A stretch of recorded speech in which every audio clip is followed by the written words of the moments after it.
नहीं, देखिए clinical establishment act के तहत ये है कि जो नर्सिंग होम चला रहे हैं, प्राइवेट नर्सिंग होम जो चलते हैं, इनमें कोई भी सरकारी चिकित्सक जो है, जो कि सरकारी नौकरी में अपनी सेवाएँ नहीं दे सकता। अम, देखिए 2 प्रकार के प्रकरण बालाघाट जिले में अशासकीय विद्यालयों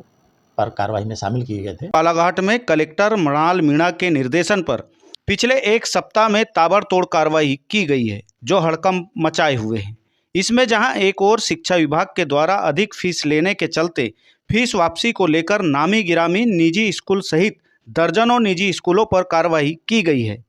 तो वहीं स्वास्थ्य विभाग के द्वारा भी हड़कंप मचाने वाली नगर के उन 8 निजी नर्सिंग होम के खिलाफ कार्रवाई की गई है, जो सरकारी डॉक्टरों को बुलाकर मोटी रकम देकर सीजर ऑपरेशन कराते थे। यह कार्रवाई बेहद सुर्खियों में है। इन मामलों में संबंधित विभाग के अधिकारियों ने कार्रवाई को लेकर अपनी सख्त प्रतिक्रिया दी है।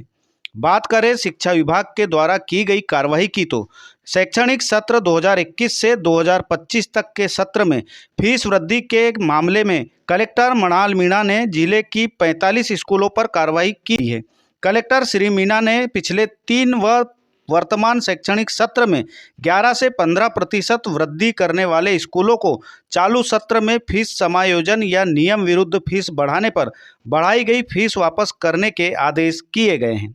और इस मामले में बालाघाट प्रशासन सख्त दिखाई दे रहा है। आप भी सुनिए जिला शिक्षा अधिकारी अश्विन उपाध्याय ने इस मामले में क्या कहे। देखिए 2 प्रकार के प्रकरण बालाघाट जिले में अशासकीय विद्यालयों पर कार्रवाई में शामिल किए गए थे। एक जिन्होंने अपने विद्यालय में अध्ययनरत छात्रों के शुल्क में 10% से अधिक वृद्धि की थी। दूसरा जो 15% से अधिक वृद्धि वाले थे, इनके प्रकरण या इनकी मॉनिटरिंग और इन पे कार्रवाई संचालनालय स्तर भोपाल से होती है। 10% से अधिक वृद्धि वाले जो विद्यालय थे, पोर्टल से उनकी जानकारी हम लोगों को प्राप्त हुई थी और ये लगभग 45 विद्यालय थे। भले 10% से अधिक 0.5% भी है, 0.3% भी है, और ये 15% तक के ये इतनी वृद्धि का प्रकरण हमारे जिले स्तर पर है, और इनमें लगभग 45 विद्यालय थे। उन 45 विद्यालयों को अपनी इस राशि को विद्यालय में अध्ययनरत जो बच्चे हैं, उनको अगली कोई शुल्क जो ले रहे हैं, उस शुल्क में इस राशि को समायोजित करने का है, या दूसरा वो विद्यालय ये चाहें तो ये राशि उन बच्चों के अभिभावक को अतिरिक्त जो राशि उनने लिए हैं उनको वापस करने का है। कि बच्चों की संख्या विद्यालय स्तर पर उनके प्रबंधन समिति के पास है। इनसे संबंधित उनको पत्र जारी किया गया था कि आपके विद्यालय में इतनी राशि वृद्धि की गई थी, इनको आपने किस प्रकार से समायोजित किया है और कितनी राशि का कर लिया है, या कितनी आप किस स्तर पर करेंगे, इसकी जानकारी के लिए एक पत्र भेजे गए थे। 26 जनवरी के बाद में उनको एक बार और हमारे पास कुछ विद्यालयों के आ गए हैं, मेरा ख्याल है 8-10 विद्यालयों के आ भी गए हैं, 8-10-12,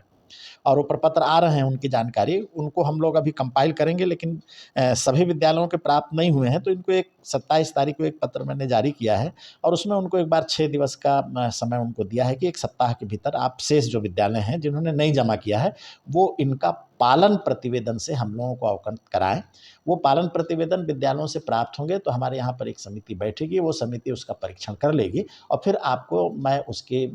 अक्षरशः जो वास्तविक जानकारी, उस जानकारी से आपको अवगत करा दूँ। सर, कुछ रोष भी देखा जा रहा है कि ये मनमानी किया जा रहा है इस तरह से, और वो शायद यूनियन बनाकर कुछ आगे भी कार्रवाई करेंगे। नहीं, इस बारे में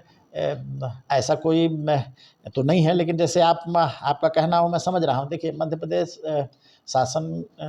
के जो मान्यता और नवीनीकरण से संबंधित जो निर्देश हैं, जैसा कि मैं कल बाहर था, लेकिन यहाँ कुछ अशासकीय विद्यालयों के यूनियन वाले पदाधिकारी लोग आए थे, और ये कक्षा 1 से 8 तक के जिसको मान्यता देने की प्रक्रिया हमारे यहाँ डीपीसी से होती है, और उनको उनका ये था कि ये जो शासन ने जो नियम बनाए हैं, उन नियमों में 2-3 नियमों पर उन लोगों को आपत्ति थी, एफडी से संबंधित, और ऐसे कुछ 2 या 3 बिंदु हैं, तो उनका ज्ञापन कल वो लोग दे कर के गए हैं और ये ज्ञापन नियमतः इसको हम कवरिंग लेटर लगा करके हम शासन को भेज दें।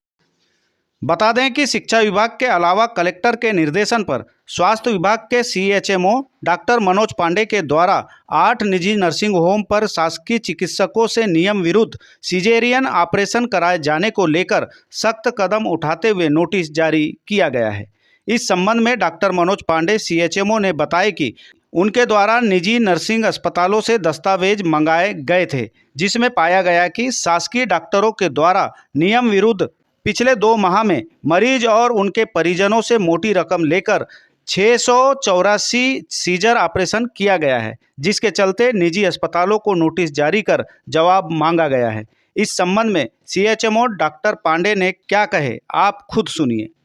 नहीं, देखिए, क्लिनिकल एस्टेब्लिशमेंट एक्ट के तहत ये है कि जो नर्सिंग होम चला रहे हैं, प्राइवेट नर्सिंग होम जो चलते हैं, इनमें कोई भी सरकारी चिकित्सक जो है, जो कि सरकारी नौकरी में अपनी सेवाएं नहीं दे सकता। तो हमने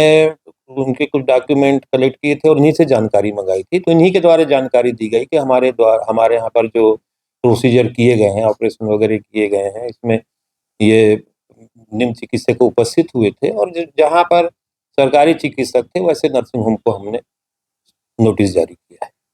जी, तो सर इसमें ये इस आधार पे भी आप देखे हैं कि कहीं सेफ्टी नहीं है, कहीं फायर